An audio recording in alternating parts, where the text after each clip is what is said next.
నమస్తే friends, welcome to my classes. నేను మీ దండు వెంకటరాములు. ఈ వీడియోలో మనం బీఏ వాళ్ళకు ఉండేటటువంటి పొలిటికల్ సైన్స్ సబ్జెక్ట్ యొక్క మోడల్ పేపర్ని ఎక్స్ప్లెయిన్ చేసుకుందాం. లాస్ట్ ఇయర్కి సంబంధించి 2023కు సంబంధించి 2024లో కూడా సిలబస్ అనేటటువంటిది సేమ్గానే ఉండడం జరుగుతుంది. పేపర్ ప్యాటర్న్ అనేటటువంటిది కూడా సేమ్గానే రావడం జరుగుతుంది.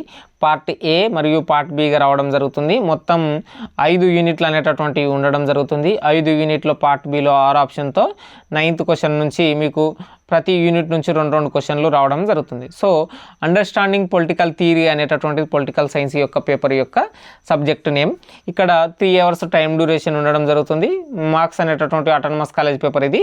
సో 75 ఉంది. జనరల్ కాలేజ్ వాళ్ళకైతే 80 మార్కులు అనేటటువంటిది ఉంటుంది అనమాట. సో వీటన్నిటికి సంబంధించినటువంటివి ఒకసారి చూసుకున్నట్లయితే అండర్స్టాండింగ్ పొలిటికల్ థియరీ సబ్జెక్టు ఏదైతే ఉందో దానికి సంబంధించినటువంటి సెక్షన్ ఏలో ఉన్నటువంటి 8 క్వశ్చన్లు మరియు సెక్షన్ బిలో ఉన్నటువంటి 10 క్వశ్చన్లు నేర్చుకుంటే సగం సిలబస్ కవర్ అయిపోతుంది.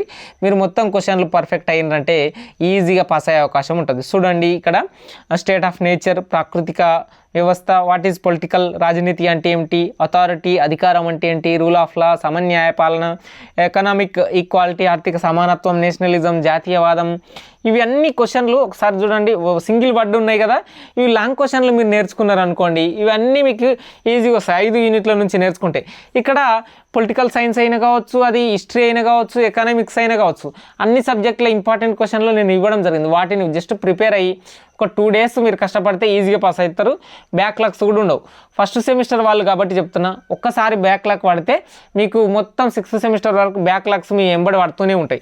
సో వాటిని గుర్తుంచుకోండి. సో ఒక మోడల్ పేపర్నైనా గట్టిగా ప్రిపేర్ కాండి, ఈజీగా గెట్ ఆన్ అవుతారు. సో మీడియా, ఏకసభ విధానం అనేటటువంటి 8 క్వశ్చన్లు ఉన్నాయి. ఇక్కడ పార్ట్ బి అనేటటువంటిది 60 మార్కులకు గాను ఉండడం జరుగుతుంది, గుర్తుంచుకోండి.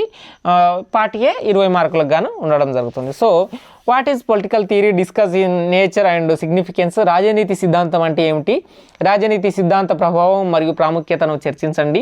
Explain the experimental approach in political theory, రాజనీతి సిద్ధాంతంలో అనుభవాత్మక దృక్పథం గురించి వివరించండి.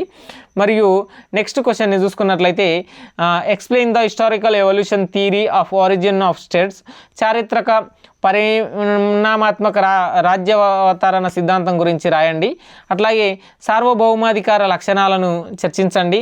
స్వేచ్ఛ అనగానేమి, స్వేచ్ఛ లభించుటకు ఏ విధంగా హక్కుల కారణం చర్చించండి. ఇక్కడ ఎక్స్ప్లెయిన్ క్యారెక్టరిస్టిక్స్ ఆఫ్ సావర్నిటీ, సార్వభౌమాధికారం, what is liberty, explain its product to rights అని చెప్పి క్వశ్చన్స్ అనమాట. ఇంగ్లీష్లో అయినా సరే. Educate the relation among justice, liberty and equality, న్యాయం, స్వేచ్ఛ, సమానత్వం మధ్య గల సంబంధాలను విశదీకరించండి, రాయండి అని చెప్పి క్వశ్చన్ ఎట్లనన్నా రావచ్చు. What is meant by nationalism, explain the principles of nationalism, జాతీయవాదం అంటే ఏంటి, షార్ట్ క్వశ్చన్.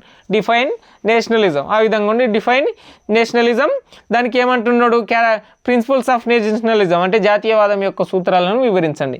అట్లాగే discuss the role of liberalism in political theory, రాజనీతి సిద్ధాంతంలో ఉదారవాద సిద్ధాంతం పాత్రను వివరించండి. డిస్కస్ ఫంక్షన్స్ ఆఫ్ లెజిస్లేచర్, శాసన నిర్మాణ శాఖ విధులను చర్చించండి. Discuss the power and functions of judiciary in the modern state, ఆధునిక రాజ్యాలలో న్యాయశాఖ యొక్క అధికార విధులను చర్చించండి అనేటటువంటి ప్రశ్న. ఇది పొలిటికల్ సైన్స్కి సంబంధించినటువంటి అండర్స్టాండింగ్ పొలిటికల్ థియరీకి సంబంధించినటువంటి మోడల్ పేపర్. మీ ఫ్రెండ్స్ అందరికి షేర్ చేయండి. ఖచ్చితంగా సబ్స్క్రైబ్ చేసుకోవడానికి ప్రయత్నం చేయండి.